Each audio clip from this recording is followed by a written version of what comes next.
एक जंगल में राधा और राजू रहते थे। वे दोनों बहुत खुश थे क्योंकि राधा ने 2 अंडे दिए थे।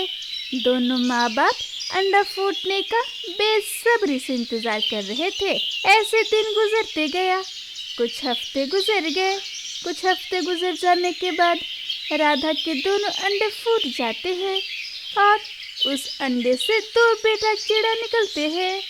दोनों माँ बाप अपने दोनों बेटे को देखकर बहुत खुश होते हैं। मम्मा मम्मा, मैं आ गया। मैं और भाई दोनों अंडा तोड़ने की बहुत कोशिश कर रहे थे, मगर अंडा टूट ही नहीं रहा था। लेकिन आज हम दोनों भाई ने अपना अपना अंडा तोड़कर बाहर आ गए। मेरे प्यारे बेटे, मेरी नौकरी चली गई है। मैं जहाँ काम करता था वह कंपनी बंद हो गई है। अब तुम दोनों की ही घर का खर्चा उठाना होगा और हम दोनों भी बूढ़े हो गए हैं। हमारा भी देखभाल तुम ही दोनों को करना है। मम्मा पापा, मुझे बहुत खुशी हुई आप दोनों को देखकर। पापा पापा, मुझे बहुत जोर की भूख लगी है। मेरे प्यारे बच्चों, ये लो नरम नरम केला खाओ। हमने पहले से ही फल और दाना इकट्ठा करके रखा है। ट्रिंग ट्रिंग ट्रिंग ट्रिंग ट्रिंग ट्रिंग। हाँ बॉस, बोलिए, आपने बहुत दिनों के बाद कॉल किया है। राजू, तुम्हारे गए हुए 1 हफ्ता हो गया है। ऑफिस में अचानक से काम बढ़ गया। जल्दी आ जाओ, आज का फ्लाइट से मैं तुम्हारा इंतजार कर रहा हूँ। राधा, मुझे अभी ही निकलना होगा ऑफिस के लिए क्योंकि काम बढ़ गया है ऑफिस में। बच्चों, अपनी मम्मा को ज़्यादा तंग ना करना। मैं 1 हफ्ता में काम खत्म करके जल्द ही आ जाऊँगा और आते समय तुम दोनों के लिए ढेर सारे खिलौने लेकर आऊँगा। अच्छा राधा, अब मैं चलता हूँ, तुम अपना ख्याल रखना। ठीक है राजू जी, मगर जल्दी आ जाइएगा। मैं और बच्चे आपका इंतजार कर रहे हैं। तुम चिंता मत करो राधा, मैं आ जाऊँगा। क्या करूँ, बच्चों को छोड़कर जाने का मन तो बिल्कुल भी नहीं है, लेकिन मम्मा पापा को बच्चे के लिए हर मुश्किल का सामना करना पड़ता है। ठीक है राधा, अब मैं चलता हूँ, बच्चों का ख्याल रखना। इतना बोलकर राजू वहाँ से चला जाता है। अब अकेली ही राधा अपने बच्चों का ख्याल रखती। ऐसे ही वक्त गुजर गया। 1 हफ्ता गुजर जाने के बाद राजू भी अपना काम खत्म करके आ रहा था। राजू की तो खुशी का ठिकाना ही नहीं था। वो बच्चों के लिए ढेर सारे गिफ्ट और खिलौने लेकर जा रहा था। ऐसे ही कुछ देर में राजू उड़ते उड़ते अपने घर पहुंच जाता है। घर पहुंचते ही बच्चों को गले से लगा लेता है। पापा आगे, पापा आगे, ये और हमारे लिए ढेर सारे गिफ्ट और खिलौने लेकर आए हैं। राधा भी अपने पति और बच्चों को खुश होता देखकर बहुत खुश हो जाती है।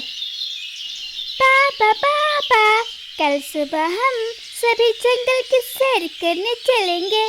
पापा, हमें उड़ना भी सीखना है। हाँ बच्चों, मैं सुबह ज़रूर लेकर जाऊंगा। हम सभी जंगल की सैर ज़रूर करेंगे। और फिर ऐसे ही वक्त गुजर गया। सोनू मोनू भी बड़े हो गए थे। तभी एक दिन राधा बोलती है, बच्चों, अब हम लोग बूढ़े होने लगे हैं। अब तुम दोनों की शादी की उम्र हो गई है। बेटा, क्या तुम दोनों की नज़र में कोई लड़की है? क्या तुम दोनों किसी से प्यार करते हो? अगर करते हो तो बता दो, मैं तुम लोगों की शादी वहाँ करा दूंगी। हाँ मम्मा पापा, मैं एक लड़की बच्चे से प्यार करता हूँ। मैं उससे शादी करना चाहता हूँ। मम्मा पापा, मैं किसी को अभी तक पसंद नहीं किया हूँ। आपकी नज़र में अगर कोई पक्षी है तो आप उससे मेरी शादी करा सकते हो। ठीक है बेटा, तब चटमंगनी पट्ट ब्याह करा देती हूँ। बेटा तुम दोनों तैयार रहना, मैं कल ही तुम दोनों का शादी करा दूंगी। अच्छा अब चलो तैयारी करो शादी का। फिर सुबह होते ही राधा अपने बच्चों को शादी करा देती है। ऐसे ही कुछ महीने बीत गए। कुछ महीने गुजर जाने के बाद राजू का कंपनी बंद हो जाता है। राजू भी उदास होकर अपने घर लौट जाता है। राजू अब बूढ़ा हो चुका था, वैसे उससे ज़्यादा काम अब नहीं हो पा रहा था। ठीक है पिताजी, आप चिंता मत कीजिए, हम दोनों भाई आपकी खूब सेवा करेंगे। रात हो जाती है, तभी सोनू की पत्नी चमेली बोलती है सोनू से, सोनू जी, पापा जी का नौकरी चला गया है, सारा बोझ उठाना जरूरी है क्या? सोनू जी, मैं तो कहती हूँ अगर अमीर बनना है तो इन सभी को घर से निकालना होगा। वैसे भी पापा जी का नौकरी चला गया है, कितना ज़्यादा खर्चा है और इन सभी के पीछे मेहनत भी बहुत ज़्यादा है। मैं बुढ़ापे में इनकी सेवा नहीं करूँगी जी, मुझे अमीर बनना है, अमीर, समझिए आप।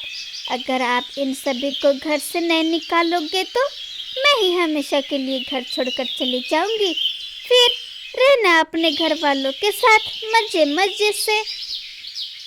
चमेली उल्टा सीधा अपने पति के कान में भर देती है। सोनू भी चमेली की बातों में आ जाता है और सुबह होते ही सोनू अपने माँ बाप से बोलता है, मम्मा पापा, हमने फैसला लिया है कि अब आप सभी इस घर से निकल जाइए।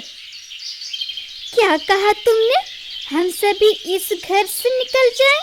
ये अचानक से तुमने फैसला कैसे ले लिया? और इस घर से निकलकर हम सभी कहाँ जाएंगे, सोचा है तुमने? वो सब मुझे नहीं पता है, लेकिन अब पापा की नौकरी चली गई है, आखिर सभी का बोझ कब तक उठाएंगे? मुझे भी तो अमीर बनना है, अगर पैसे जमा नहीं कर पाऊंगा तो अमीर कैसे बनूंगा मम्मा? मुझे अमीर बनना है, अमीर, तभी तो मैं इस जंगल का राजा बनूंगा, वरना भिखारी का भिखारी ही रह जाऊंगा। अच्छा सुनो बेटा, आज हम सभी बोझ बन गए। जब तुम लोग छोटे थे तो तुम्हारे पापा ने कितनी मेहनत की है, हर खुशी का ख्याल रखा, और आज जब इनकी नौकरी चली गई है तो हम लोग सब बोझ बन गए। सोनू भाई, ये आप कैसी बातें बोल रहे हो? ये हमारे माँ बाप हैं, इनसे बढ़कर कुछ नहीं है हमारे लिए, और आप हम सभी को इस घर से निकाल रहे हो। भैया, ऐसा क्यों कर रहे हो तुम तो चुप ही करो मोनू, गरीब और बदनसीब नहीं बनना है मुझे तो अमीर बनना है, अमीर, और अमीर बनने के लिए पैसे चाहिए, समझा? अब जल्दी यहाँ से निकलो, वरना मुझे अपना कमाई तुम सभी पर खर्चा करना पड़ेगा। इसीलिए तुम सभी यहाँ से जाओ, क्योंकि मैं तुम लोगों पर खर्चा नहीं कर सकता हूँ। सोनू भाई, बाप की सेवा करने से कोई औलाद गरीब नहीं होता, और माँ की सेवा करने से कोई भी औलाद बदनसीब नहीं होता, समझिए आप? अमीर बनने की चाहत, इस तरह से आप कभी भी अमीर नहीं बन पाओगे, क्योंकि माँ बाप को दुख देकर कोई भी औलाद सुखी नहीं रहता है। हमारे मम्मा पापा ने हमारी खूब सेवा किए हैं, हमारी हर खुशियों का अच्छे से ख्याल रखा है, और इसलिए नहीं ख्याल रखा था कि हम बुढ़ापे में इनको घर से निकाल दे। आपका फैसला बहुत गलत है भैया। मोनू, मुझे ज्ञान मत दो, जल्दी निकलो यहाँ से, वरना मैं इस घर से हमेशा हमेशा के लिए निकल जाऊंगा। और हाँ, तुम लोगों को भी नहीं छोड़ूंगा, तुम लोगों को भी बहुत पीटूंगा। मोनू बेटा, यहाँ से चलो, इसे समझाने का कोई फायदा नहीं है, ये तो पहले से ही समझ चुका है, हम लोग इस पर बोझ हैं। अब यहाँ से चलो। फिर मोनू अपनी पत्नी और माँ बाप के साथ उस घर से हमेशा हमेशा के लिए निकल जाता है और उड़ते उड़ते सभी पक्षी दूसरे जंगल में चले जाते हैं। उड़ते उड़ते वे सभी एक पेड़ के नीचे बैठ जाते हैं। मम्मा पापा, आपसे भी जरा से भी टेंशन मत लेना। एक बेटा बदल गया तो क्या हुआ, मैं आपका छोटा बेटा हूँ ना। मैं आप लोगों की सेवा करूँगा और मैं आप लोगों को कभी भी अकेला नहीं छोड़ूंगा। हाँ माँ जी, आप लोग जरा सा भी चिंता मत कीजिए।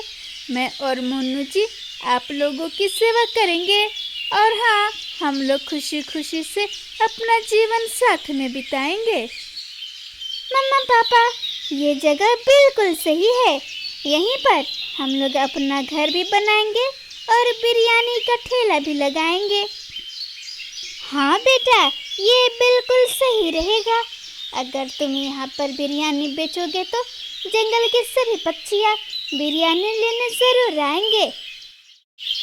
फिर मोनू और मोनू की पत्नी मिलकर एक अच्छा सा घर बना लेते हैं और अपना बिरयानी का ठेला खोल लेते हैं।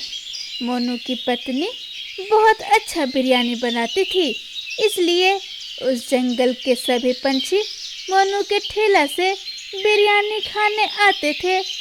मोनू बहुत मेहनत करता, अपने माँ बाप की खूब सेवा करता और उनसे खूब दुआएं लेता, जिसका असर उनकी ज़िंदगी पर पड़ता है। धीरे धीरे मोनू एक छोटा सा ठेला से अमीर बन जाता है। दूसरी तरफ सोनू अब बीमार रहने लगा था, जिसके कारण वो गरीब बन गया था। प्यारे दोस्तों, इस कहानी से हमें ये सीख मिली कि हमें अपने माँ बाप की कदर करनी चाहिए।